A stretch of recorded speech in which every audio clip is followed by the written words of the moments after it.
I love Steve Wilks. I've loved this hire the entire time. I've was really high on him, even when people were calling for his, to be fired and whatever else. When Steve Wilks steps up to the press booth and in front of the microphone, you just shut up and listen. And he does his press conferences much better than anybody else because he has something prepared. He steps up and goes off and then asks and then allows questions. Nobody else does that on the 49ers staff. But this was the opening monologue from Wilks this week, and it is just pure gold. Oh, seems like it's been forever since we played on Thanksgiving. And in regards to that, it was a great performance, but I must say that's not going to do anything to help us this week. We got a great opponent in NFC champs. A good football team, well coached, a lot of talent across the board. Probably the best offensive line that we've faced all year. And it starts up front with Kelsey. I consider him to be first ballot Hall of Famer, outstanding player, and he really makes that show go up front. Tremendous run game, does a great job in protection as well. Swift, their run game, as I just mentioned, is phenomenal, along with Hurts. It's hard to stop. And then once you start talking about their outside threats with Brown and Smith, tremendous threats down the field. They're great after the catch for us making guys miss. So there's no question we're going to have our hands full this week. And Kimbrough right here. Wilks is all class, should have been the Panthers coach. That dude was 6-6 with that team, and they let him go. And it's just like, oh my gosh. Yeah, they messed up bad. But I'm so thankful. We took Christian McCaffrey from them, and we took Wilks from them. Their best player and their best coach. And I ain't even mad. Now, the Philly offense. 3rd and points scored. They put up points, man. And they get a lot of touchdowns, not a lot of field goals, but even their field goal kicker is a damn beast. 9th in yards, 18th in turnovers. Jalen Hurts turns the ball over once a game. He has over just by himself. That doesn't include other stuff. That's interceptions and fumbles lost. 49ers got to take advantage of that this week. Have to. 21st in there. He's got 10 picks. Are you kidding me? People are talking about this dude for an MVP. It would be the most interceptions for an MVP. We still got 7 games left. 6 games left. Most interceptions already if he won. You got to go all the way back to Peyton Manning in one of the worst statistical years ever for the NFL. He won MVP with more interceptions, but we'll see what happens after this game. Now, first downs. They move the chains. They run the ball. If you get them in 3rd or 2, they're getting the damn first down. You can't let them get to 3rd and 2. You just can't with the tush push and all that stuff. We'll talk about that in a minute. 13th passing yards, 11th in passing touchdowns, 9th in yards per pass attempt, 4th in rush attempts. They run the ball.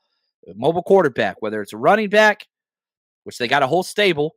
None of them are really great, but they're good. Kenneth Gainwell, I think, is actually the best one. Swift's the dynamic playmaker, but the consistent playmaker is freaking Kenneth Gainwell. That dude could play.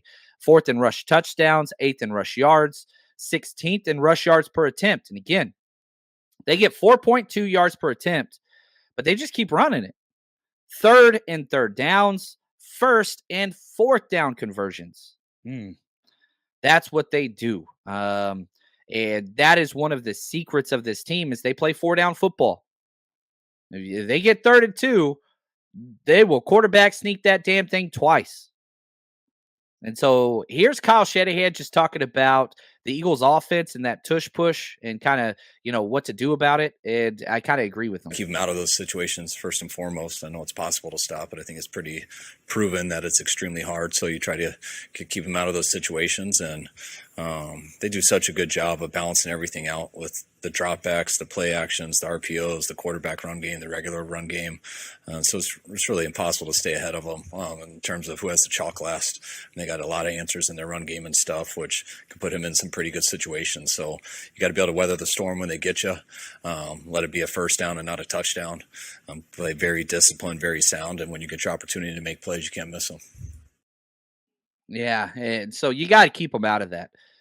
You don't concede it, and, you got some big boys of your own. You got somebody that's played against his team in Javon Hargrave that's going back, and I think that's huge. But, do you plan on stopping those? You don't. Every advantage is to the offense. Every advantage. Because one, they know the timing of the snap. Two, they're allowed to leverage their own players, push their own players. Defense can't do that.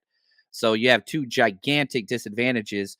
But also, their quarterback squats 600 pounds. Like, you can't do that with Brock Purdy. If you just picked up Brock Purdy and put it on the Eagles offense, tush push doesn't work like it does with somebody that squats 600 freaking pounds. So, like, they do it well. And I hate it because I think it's just an injury waiting to happen for anybody involved. But the NFL, they have chosen to keep it. I wish that they would allow the defense to leverage their players like the offense can, and then that would change. But anyway. Amazing players. Best player on the field for the Eagles, offense, defense, special teams. It's A.J. Brown. A.J. Brown is for real. That dude is a damn good player. I hope Charvarius Ward shadows him, but he's not DK Metcalf. You don't get in his head. You don't rattle him. He doesn't have down games. He has positive games all the time. It might be one of the best, if not the best. He's definitely top 5 wide receiver. Might be top 3 wide receiver. If somebody said he's their number 1 wide receiver, I wouldn't be upset about it. He's that damn good. He can win against zone. He can win against man. He can win contested. He can run the full route tree. Yards after catch, beast. I mean, he's Jamal Chase with 20 pounds. You know what I mean? Like, he's a damn good player. And their other wide receiver ain't bad either, Devontae Smith. Now, he's built completely different. Little string. He's the Slim Reaper. He's tiny. Now, Shanahan talked about these 2 wide receivers, and here we go. We'll play. I mean, they're both true number 1 receivers. They're both huge threats on the outside of the numbers in every route. They both can run a go route and a comeback. They both can run by you. They both can go up for it. And when they can do that vertically and drop their hips, that's tough on the outside. And they also can run slants and go over the middle. So they're 2 of the better receivers in this league. They're good. And, when you look at the Eagles, here's their strength, okay? 2 amazing wide receivers, 2 amazing tackles, one of the best centers that's ever played the game of the NFL. Then you flip it to the other side. 3 amazing edge rushers, 3 amazing defensive tackles, 1 good safety. You want to put Jalen Hurts in there? I don't have a problem with that wherever he fits. But that's the way their team is built. And they have these guys. They're good. They're really damn good. I don't know what to say. Right here, A.J. Brown only had 34 yards against us last year. Hopefully we keep it like that. Yeah, I mean, they ran the ball, I think, what was it, like 40-something times because we had no offense whatsoever. And so it was just lean on them. You know what I mean? And so they just kept running the ball. But, man, his over-under on yards, I think it's 76, around 70-something on my bookie. I'm not betting that over or under. I'm staying the hell away from that. Yeah, we'll see. We'll see. Look at this. I didn't read this all the way through. Michael says Brock averages 23.9 passer rating over opponents' defensive average. That's DVOA. Hurts averages 3.3. The big difference. And that's the weird thing. When people talk about Jalen Hurts for MVP, I shake my head. It's the whole arsonist versus firefighter language, which we used to do all the damn time with Jimmy Garoppolo. That dude sets his own house on fire twice a game, Jalen Hurts. Interceptions, fumbles, terrible reads, drops the ball on handoffs. Terrible. Digs a hole for his team and then digs his way out of it, and everybody applauds him. He's the dude that set the damn house on fire.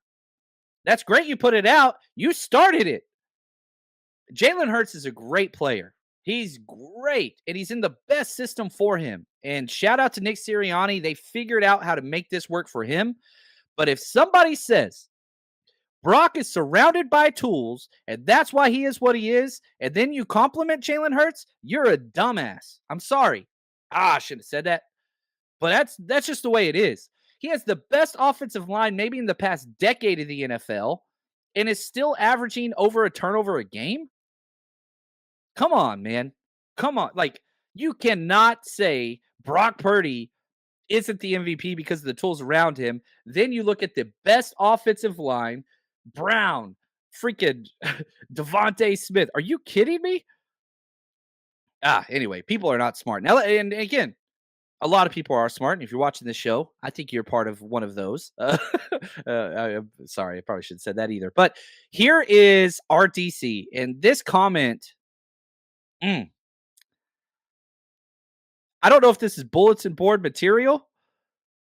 I'll let you determine the factor of this. I think number one,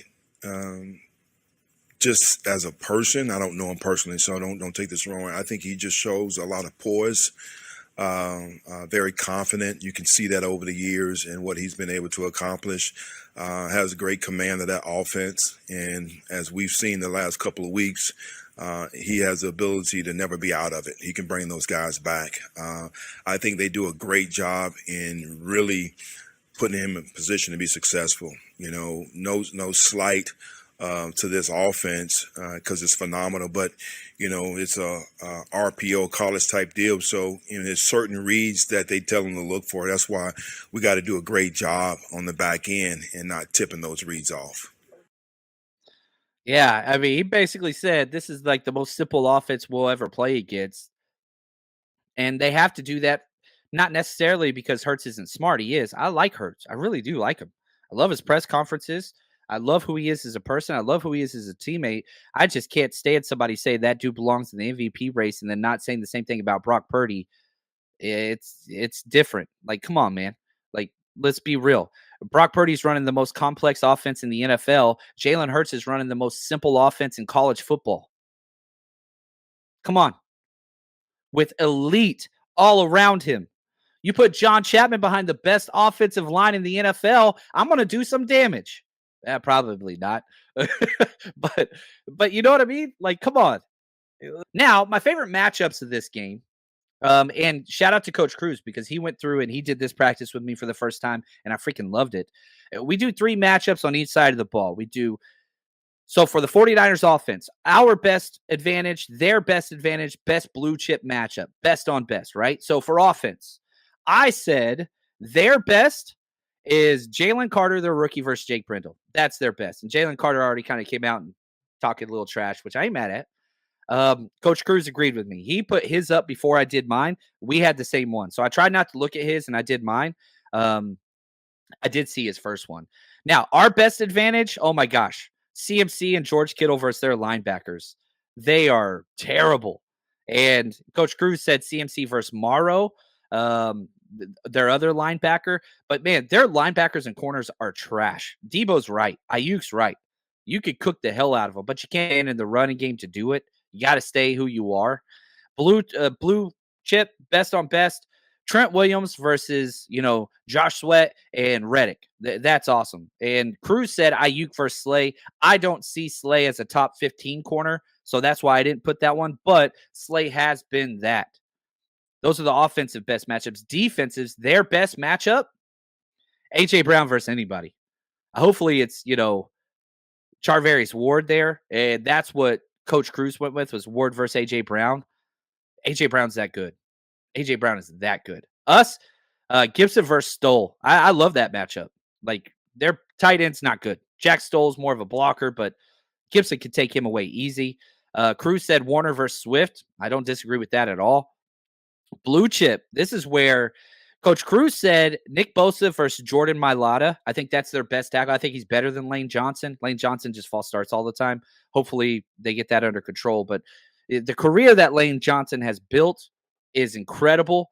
But you look at play this year, Jordan Mailata is playing way better than Lane Johnson. Lane Johnson's been banged up. My blue chip matchup and my matchup of the whole game, Dre Greenlaw versus Jalen Hurts. That's it. You want to stop rushing the quarterback and all that stuff and the RPO and the zone read? Dre Greenlaw. He's my favorite 49er. He's my number freaking one. You bring some bad intentions to those conversations on the field, please, Dre Greenlaw. That dude gets fined for whatever. I ain't mad. Not saying I want him playing dirty, but I do not want Dre Greenlaw holding anything back when it comes to collision time with Jalen Hurts. Bring the damn pain. Bring it. And you let them know. And don't, like, I'm not saying lead with your head. That's not what I'm saying at all. I'm saying don't hold back anything. Bring the damn pain, right? You beat Clubberling to their Rocky, right? What's your prediction for the upcoming matchup? Pain, right? And there's one player in the NFL that could do it. Nobody brings it more than Dre. I want that dude knocking people out. Man, I'm just saying. Whew, get me pumped up, man.